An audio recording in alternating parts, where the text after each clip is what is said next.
হারিয়ে যাওয়া ছেলেটি। রাতের আঁধারটা যেন তার জীবনের প্রতিচ্ছবি। চারপাশে অন্ধকারের মতোই তার জীবনও ছিল অন্ধকারে ঢাকা, যেখানে কোনো আলো ছিল না, ছিল শুধু হারানোর বেদনা। ছোটবেলা থেকে সে ছিল একটা ব্যর্থতার গল্প।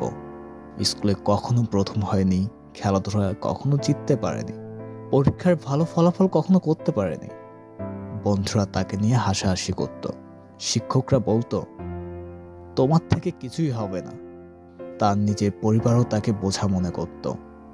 বাবা বলতেন তোর জন্য শুধু লজ্জা হয়। মা বলতেন তোর জন্মটাই ছিল আমাদের জন্য ভুল কিছু একটা।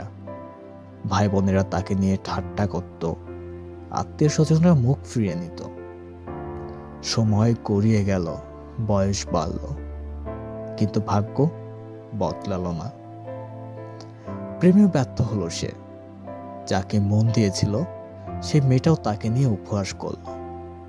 চাকরির ইন্টারভিউতে গেলে কেউ তাকে গুরুত্ব দিত না। সেজন্য এক হেরে যাওয়া সৈনিক যে কখনোই কোনো যুদ্ধে জিততে পারেনি।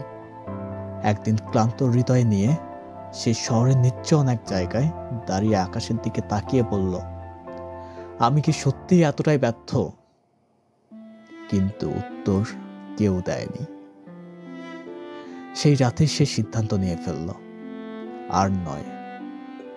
পরের দিন সকালে শহরের কোনায় তার নিথর দেহ পাওয়া গেল। একটা চিরকুটে লেখা ছিল, আমি অনেক চেষ্টা করেছি, কিন্তু কোনোদিন জিততে পারিনি। এবার আমি হেরে যেতেও আর চাই না আর।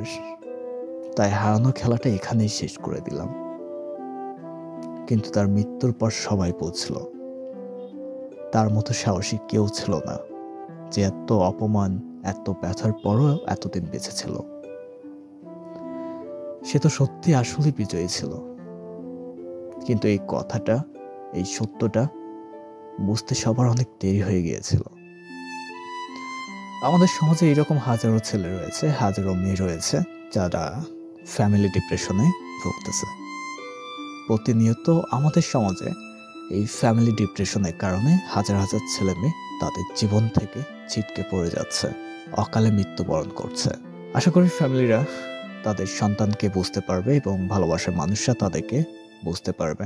আমাদের সমাজে অনেকেই হাসি খুশিতে দেখা যাচ্ছে, অনেকে হেসে কথা বলছে, বাট তাদের মনের পরিস্থিতি আসলে কেউ জানে না।